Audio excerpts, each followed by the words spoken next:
Was thinking about this earlier today.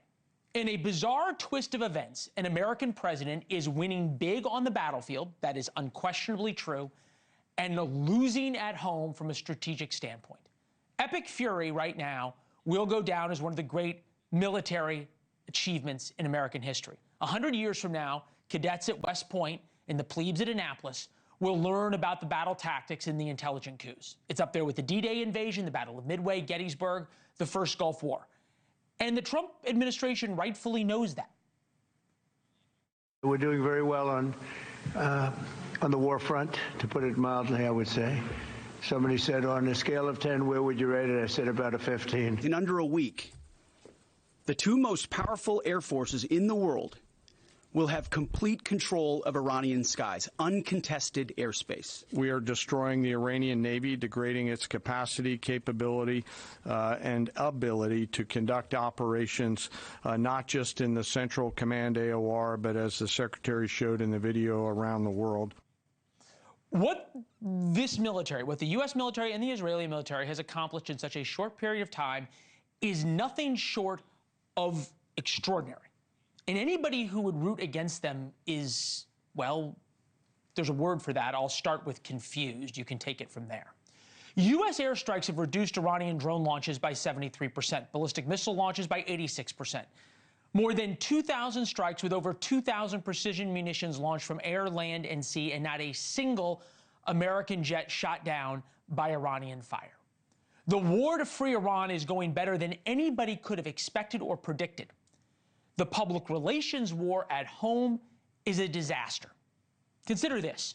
The Qataris, Saudis, Emiratis, and the rest of the Arab world support the war more than Americans at home do.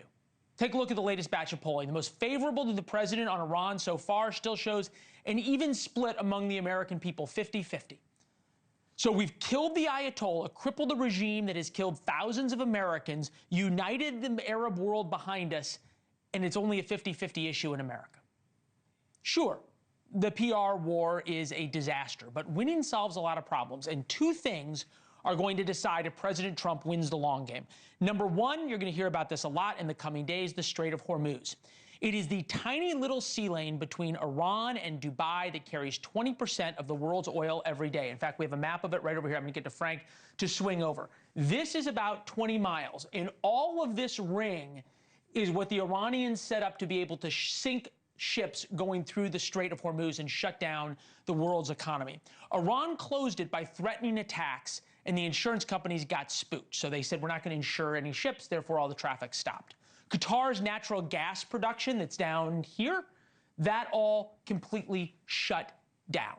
Iran hoped to force Trump's hand with rising energy prices in the world economy, but the White House says not so fast.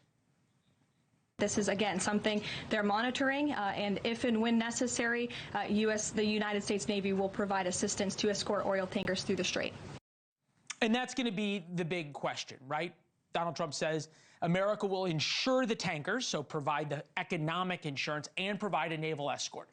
If the Strait reopens, Iran played its last card and failed. Then there are the Kurds. The Kurds are ethnically Iranian, but stretch from northern Iran through Iraq to Turkey. This is the Peshmerga, which is the Kurdish military force training. We should have a map that shows you where they are. They're at a base in Erbil, Iraq, is the capital of Kyrgyzstan, home to a large American base as well, no surprise there. And the Kurds just launched a ground war against Iran from Iraq. The Kurds love America, despite us screwing them over time and time again. They are fearsome fighters. Other than Israel, they are America's best ally in the Middle East.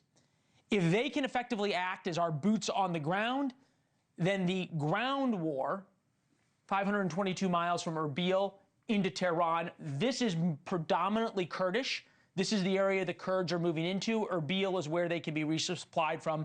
Already reporting that CIA ground troop is working with the Kurds to do just that.